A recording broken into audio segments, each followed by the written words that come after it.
முதல்வர் அவர்களுக்கு இந்த மாதிரி நீங்க அது செஞ்சிட்டேன் இது செஞ்சிட்டேன் அப்படின்னு நிறைய பெருமையா சொல்லிக்கிறீங்களே, ஒரு அடிப்படை ஒரு பிரச்சனையை பத்தி ஒண்ணு பேசுவோமா?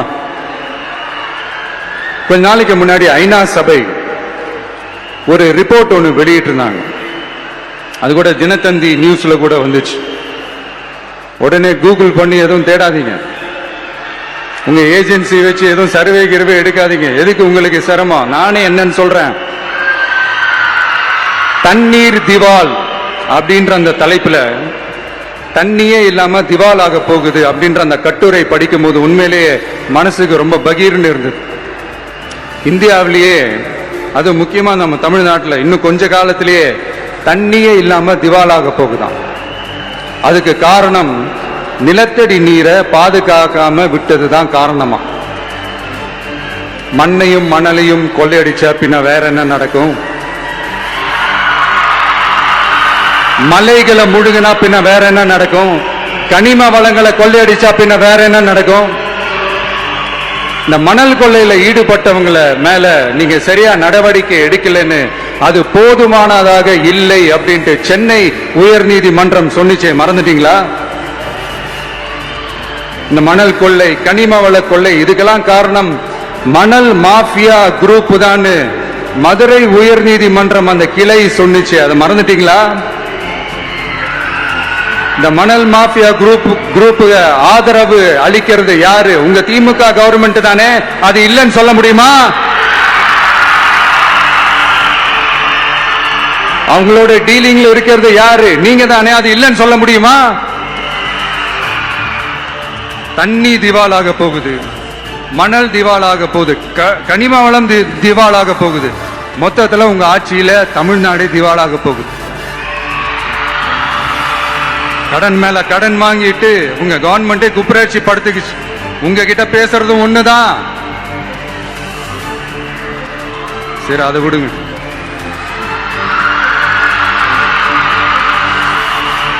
நம்ம விவசாயிகள் கஷ்டப்பட்டு விளைய வச்ச அந்த நெல் எல்லாம் மழையில நனைஞ்சி வீணா போச்சே. டெல்டா காரன்னு சொல்லிக்கிற நீங்க அதை ஏதாவது கவனிச்சிங்களா? அவங்களுடைய போராட்டம் எதுக்காவது கூட போய் நின்றுக்கிறீங்களா? கூண்டாஸ்ல மட்டும் போடுவீங்க. இதானே உங்களுடைய அந்த சாதனை. பரந்தூர் பிரச்சனை, உங்களுடைய உண்மையான நிலைப்பாடு என்ன? மேல்மா விஷயத்துல உங்களுடைய உண்மையான நிலைப்பாடு என்ன? தமிழகத்தில் இருக்கிற எல்லா ஆறுகளையும் இணைப்போம், இந்தியாவிலேயே நாங்க தான் அதை பத்தி ஃபர்ஸ்ட் யோசிச்சோம் அப்படின்னு பெருமையா சொல்லிக்கிற இந்த திமுக கவர்மெண்ட் அவங்களுடைய நாக் என்னன்னு சொல்லவா? இந்த மாதிரி பெரிய பெரிய திட்டங்கள்லாம் ஆட்சிக்கு வந்த உடனே செய்ய மாட்டாங்க. அந்த ஆட்சி முடிகிற டைம்ல, அந்த கடைசி 6 மாசம், அந்த 1 வருஷம், அந்த 1.5 வருஷத்துல அதுக்கான திட்டத்தை கொண்டு வருவாங்க, அதுக்கான அடிக்கலை நாட்டுவாங்க. அதுக்கப்புறம் எலெக்ஷன் வரும், தோத்துருவாங்க. கேட்டா எங்க ஆட்சி தான் முடிஞ்சிருச்சே அப்படின்னு நாடகம் ஆடுவாங்க. இல்ல, நான் தெரியாம தான் கேட்கிறேன். மக்கள் மேல உங்களுக்கு உண்மையிலே அந்த அக்கறை இருந்துச்சுன்னா ஆட்சிக்கு வந்த உடனே இந்த மாதிரி பெரிய பெரிய திட்டங்கள்லாம் ஸ்டார்ட் பண்ண வேண்டியது தானே. அதனால ஆட்சி முடியும் போது அடிக்கல் நாட்டுறது. ஓட்டுக்காக என்னென்னலாம் பேசுவீங்க, ஆனா மக்கள் இதெல்லாம் நம்புறதுக்கு அவங்க ஏமாளிங்க நினைச்சீங்களா? மக்களே, நம்மளுடைய ஆட்சி அமைஞ்சதும் இந்த மாதிரி பெரிய பெரிய திட்டங்கள்லாம் உடனே ஸ்டார்ட் பண்ணுவோம். அதை அந்த 5 வருஷத்துக்குள்ள அதை முடிக்கவும் ட்ரை பண்ணுவோம். இப்படிலாம் நம்ம பேசினா காவிரி பிரச்சனையில உன் கருத்து என்ன, முல்லை பெரியார் பிரச்சனையில உன் கருத்து என்ன, இப்படிலாம் அதெல்லாம் பத்தி உனக்கு என்ன தெரியுமா அப்படின்னு கேட்க ஆரம்பிச்சிருவாங்க. ஐயா, உலக மகா மேதைகளே, ROV, ரிமோட்லி ஆபரேட்டட் வெஹிக்கிள், அதை வச்சு தண்ணிக்குள்ளேயே போய் அணைகளோட உறுதித்தன்மையை ஆராய்ச்சி பார்க்கிற வரைக்கும் நான் எல்லாம் தெரிஞ்சுதான் வச்சிருக்கிறேன். ஒருத்தன் சைலண்டா இருக்கான், அமைதியா இருக்கான்னா உடனே அவனுக்கு எதுவுமே தெரியாதுன்னு நினைச்சிடாதீங்க. சும்மா கருத்து சொல்லிக்கிட்டு கம்பு சுத்திக்கிட்டு இருந்தா எல்லாமே நடந்துருமா? நசன் பேசி அதை கேட்டு மக்கள் வெறுத்து போயிட்டாங்க. உருப்படியா ஏதாவது யோசிங்கயான்னு மக்கள் நினைக்கிறத யாருக்கு தெரியுதோ தெரியலையோ, எனக்கு அது நல்லாவே தெரியுது. உரிய இடத்துக்கு போய் சம்பந்தப்பட்டவங்களோட பேசி அதுக்கான சொல்யூஷன் என்னன்னு தெரிஞ்சுக்கிட்டு அதை ப்ராப்பரா எக்ஸிக்யூட் பண்ணணும். அடுத்து நம்மளுடைய கடல் விவசாயிகளான நம்மளுடைய மீனவர்களுடைய பிரச்சனைக்கு அப்பப்ப எந்திரிச்சு கடிதம் எழுதிட்டு திரும்ப தூங்க போயிடுவார். அவ்வளவுதான், அதோட அது அப்படியே கிடக்கும். மானே தேனே பொன்மானே இப்படிலாம் கடிதம் எழுதுறதெல்லாம் வேலைக்கே ஆகாது. ஒன்றிய அரசுக்கு அந்த உண்மையான உணர்வு பூர்வமான அந்த அழுத்தத்தை கொடுக்கணும். நம்ம மீனவர்கள் மேல அவங்க கையே வைக்க கூடாது, கையே வைக்க விடக்கூடாது. அவங்களுக்கான அந்த பாதுகாப்பு பக்காவா இருக்கணும். அதுதான் நம்மளுடைய ஒரே அஜெண்டா. மீனவர்களே, அடுத்து நம்மளுடைய ஆட்சி தான்.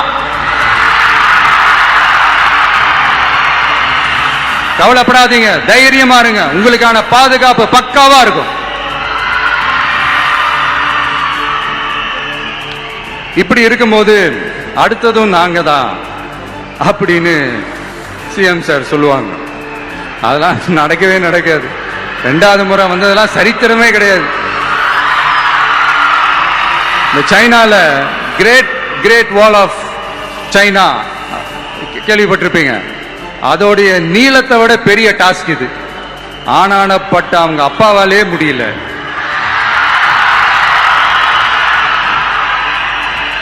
நான் முன்னாடியே சொன்ன மாதிரி உரிய இடத்துக்கு போய் சம்பந்தப்பட்டவங்களோட பேசி அதுக்கான சொல்யூஷன் என்னன்னு தெரிஞ்சுக்கிட்டா அதை எக்ஸிக்யூட் பண்றது தான் ஒரு தெளிவான அரசியல். சும்மா ஆறுதல் சொல்றதெல்லாம் தெளிவான அரசியல்லாம் கிடையாது.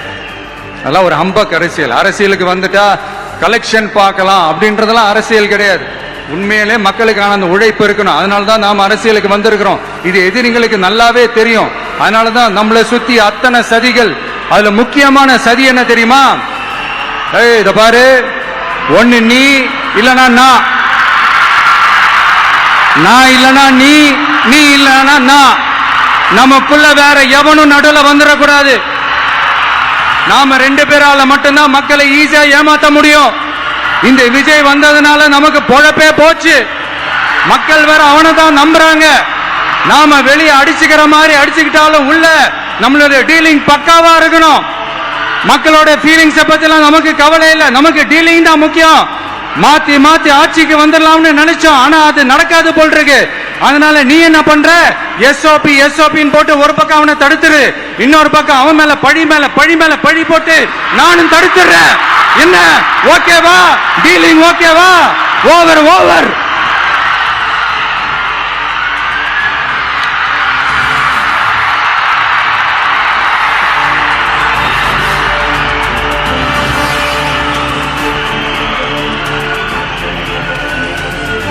உண்மையிலேயே சிரிக்கிறதா என்ன பண்றதுன்னு எனக்கு தெரியல. உண்மையிலே இப்படிதான் இருக்கு அவங்க டீலிங்லாம்.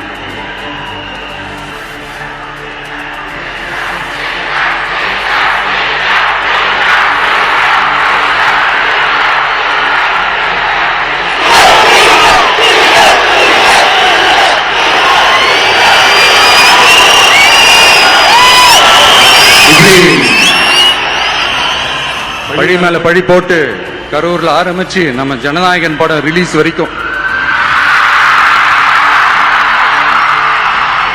ஆனா அந்த ரிலீஸ் பிரச்சனையில நிறைய பேர் குரல் கொடுத்தாங்க. முக்கியமா நம்மளுடைய முதல்வர் அவர்கள் கூட பூசி மொழிகி பட்டும் படாம குரல் கொடுத்தாங்க. But what ever it is, குரல் கொடுத்த அவங்களுக்கும் மற்றவங்க எல்லாருக்கும் இந்த நேரத்தில் என்னுடைய நன்றியை தெரிவிச்சுக்கிறேன். இப்படி நாம வெளிப்படையா பேசுறதுனால சிஎம் சாரோட மனநிலை இப்ப எப்படி இருக்கும் தெரியுமா? ஏற்கனவே கட்சிக்காரங்க தொல்லை தாங்க முடியல, தூங்க விட மாட்டாங்க. இந்த விஷயம் தூங்க விட மாட்டான். நம்ம பாட்டுக்கு ஹைவேல சைக்கிள்ல சோலாவா போலான்னு நினைச்சோம். இவன் மக்கள் சக்தியோட வந்துட்டு இருக்கான். இவன் தான் கேள்வி கேட்கிறான்னு பார்த்தா மக்களையும் கேள்வி கேட்க வைக்கிறான். 1000 ரூபாய் கொடுத்துட்டு இருந்தோம், 5000 ரூபாய் கொடுத்து ஏமாத்தலான்னு பார்த்தா அதையும் கேள்வி கேட்க வைக்கிறான். விசில் சத்தம் வேற விண்ண முட்டுது. கூட்டணி கட்சிகள் தொல்லை வேற தாங்க முடியல. இவன் பண்ற பிரச்சாரத்தையாத்த முடக்கலான்னு பார்த்தா அப்பவும் மக்கள் அவன் பின்னாடி தான் நிக்கிறாங்க. என்ன பண்றது ஏது பண்றதுன்னு தெரியாத ஒரு மனநிலையில இருப்பாரு. ஆனா சார், நீங்க இந்த விஜயம் முடக்கலாம், ஆனா ஒவ்வொரு வீட்டில் இருக்கிற ஒவ்வொரு விஜயும் ஒவ்வொரு விஜயையும் உங்களால முடக்கவே முடியாது.